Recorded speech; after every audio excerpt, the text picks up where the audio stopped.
हमारा आज का सवाल, क्या हिजकिय्याह 28 बाब में सूर के बादशाह के बारे में पेशन गोई शैतान की तरफ इशारा करती है? इस वीडियो के अंदर मैं बाइबली तालीमात की रोशनी में इस सवाल का जवाब दूंगा और इसके बाद कुछ मददगार तलीमी वसाइल को जानने में आपकी मदद करूंगा। लिहाजा इस वीडियो को आखिर तक देखिए। हिजकिय्याह 28 बाब 11 से 19 आयात पहली नजर में इंसानी बादशाह की तरफ इशारा करती हुई मालूम होती है।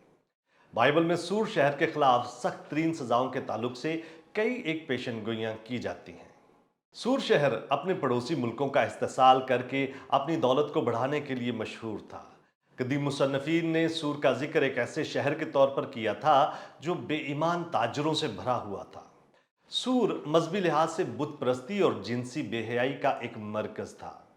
बाइबल मुकद्दस के अंबिया ने सूर की बड़ी दौलत और बेहतरीन महल वकू की बदौलत उसके अंदर पाए जाने वाले तकब्बर की वजह से उसे मलामत किया था। हिजकिय्याह 28 बाब उसकी 11 से 19 आयात हिजकिय्याह नबी के दिनों में हो गुजरने वाले सूर के बादशाह के खिलाफ मखसूस तौर पर एक संगीन फर्द जुर्म मालूम होता है और इस बुनियाद पर उसके नाकाबिले तस्कीन तकब्बर और लालच की वजह से उसे मलामत किया जाता है। ताहम हिजकिय्याह 28 बाब उसकी 11 से 19 आयात की कुछ तफासील किसी भी इंसानी बादशाह के ताल्लुक से बढ़कर मालूम होती हैं। एक ज़मीनी बादशाह किसी भी लिहाज से अदन में होने या साया अफगन ममसू करूबी होने और खुदा के कोहे मुकद्दस पर कायम होने का दावा नहीं कर सकता।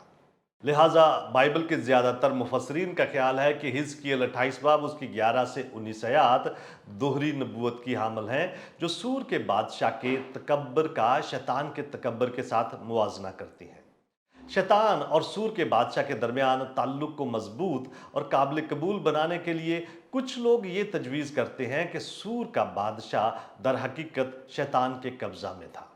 गिराए जाने से पहले शैतान वाकईतन एक खूबसूरत फरिश्ता था। शायद वो तमाम फरिश्तों में सबसे ज्यादा खूबसूरत और ताकतवर था। खुदा के कोहे मुकद्दस पर कायम किए जाने का ये जुज़ो जुमला मुमकिना तौर पर इस बात की निशानदही करता है कि शैतान ही वो फरिश्ता था जो खुदा की मौजूदगी में रहता था। तकब्बुर शैतान के ज़वाल का बाइस बना था। खुदा ने उसे बहुत खूबसूरत बनाया था।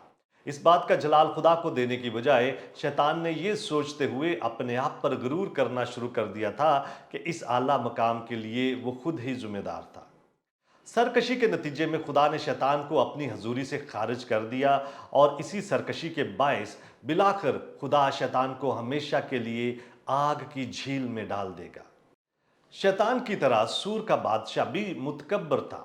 खुदा की खुद मुख्तारी को तस्लीम करने की बजाय सूर के बादशाह ने अपनी दौलत को अपनी हिकमत और ताकत का नतीजा करार दिया और सूर का बादशाह जो अपने नहायत आला रुतबे से भी गैर मुतमईन था, उसने और बहुत ज़्यादा कुछ हासिल करने की कोशिश की, जिसके बायस उसने दूसरी अक़वाम से फ़ायदा उठाते और उनको नुकसान पहुंचाते हुए अपनी दौलत को बढ़ाया। लेकिन जिस तरह शैतान का तकब्बर उसके ज़वाल का बाइस बना और बिलाखिर उसकी तबाही का बाइस बनेगा, इसी तरह सूर शहर अपनी दौलत, ताकत और रुतबे को खो देगा। सूर की मुकम्मल तबाही के बारे में हिजकिय्याह की पेशनगोई जुज़वी तौर पर नबूकदनज़र और हतमी तौर पर सिकंदर आज़म के ज़रिया से पूरी हुई थी। क्या आप और बहुत कुछ जानना चाहते हैं? हमारे चैनल को सब्सक्राइब कीजिए ताकि आप हमारी दीगर वीडियोस को मिस ना कर दें और बहुत सारे सवालात के जवाबात को जानने के लिए हमारी वेबसाइट gotquestions.org को विजिट कीजिए। क्या आपके और बहुत सारे सवालात हैं? बाइबल मुकद्दस के पास आपके सभी सवालात के जवाबात हैं। शुक्रिया।